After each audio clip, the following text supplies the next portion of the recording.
would get. I don't know how much more, but you just have to look into that. You can ask Arthur, and then I'm sure he'll be able to answer you. Let's just go over the 7 baby steps, and then I'm going to answer your question as well, Annabelle. All right, so for this one, when you save, I'm just going to let people in the room as I'm talking.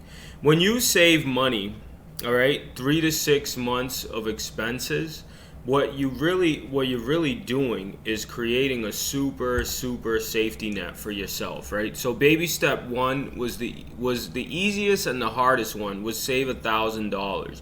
Depending on where you are, saving $1,000 can be really hard, but it's a big game changer. As what happens is you save it. What happened to me was I saved it, then I had to spend it on my broken down old car, then I saved it again, and then I saved it again, and then after that I focused on paying off my credit cards, right, which is baby step number 2, all debt except your household income, and then paying off my all my debt, do the debt snowball, and baby step number 3, which is where we are now, 3 to 6 months of expenses in a fully funded emergency fund. That means if you track your expenses and you end up having, say like my bills at the time were $4,500, now they're $6,700 a month, okay, for me personally, right? So I know that.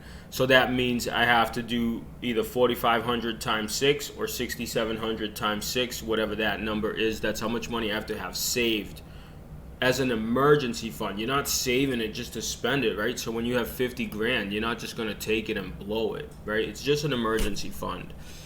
The biggest game changer with that one is it changes everything. I think that's the biggest step in my mind.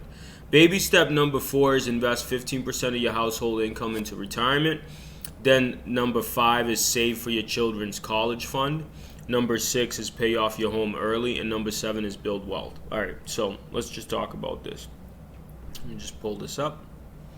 All right, Annabelle, to answer your question, this is what I did, right? So there's the Dave Ramsey plan. We're all striving to follow it to the T and be the best that you can. And then there's also what I did in my personal journey and what seemed to work for me. You're asking, just so I can make sure I know what you're asking me, how you should track the expenses that are not recurring expenses, things that change all the time, like maybe gas and food and miscellaneous things that come up.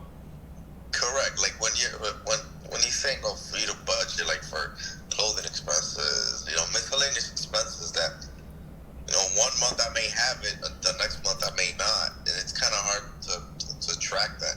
Yeah, so I figured out an easy way for me to do it, all right, because I had the same problem. So what you want to do is, number 1 is you got to know what you're spending, right? Usually what you're going to find out is if you track your expenses for 3 months, you're going to realize that what you're going to realize is that if you track your expenses for 3 to 6 months, you're going to know that, for instance, you're the type of person that doesn't spend more than, say, $500 a month on clothes or $200 a month on clothes. Because humans are habitual, we do very much habitual things. So that means, like, for me, I probably spend like $200 a month on clothes, right? Random. Some months I may not spend anything. Some months I may spend $400, and if I take a 12-month average, it's going to end up that I only spend $200 a month, right? So it kind of is reoccurring. But this is what I did. All my expenses that are consistent, for instance, my mortgage payment, my car payment, my whatever other payments I have in my personal life, I keep those coming out of my debit card. Anything that is inconsistent, for instance, my gas, my clothes, toys for my son, I put on a credit card, okay? Then I pay it off right away. But what that allows me to do is know that my living expenses, my expenses that are fluctuating, right? Like foods, like one day I may spend $10 on food. One day I may go out and spend $120 on food, right? So I just know that I spend about $2,000 a month on miscellaneous things, okay?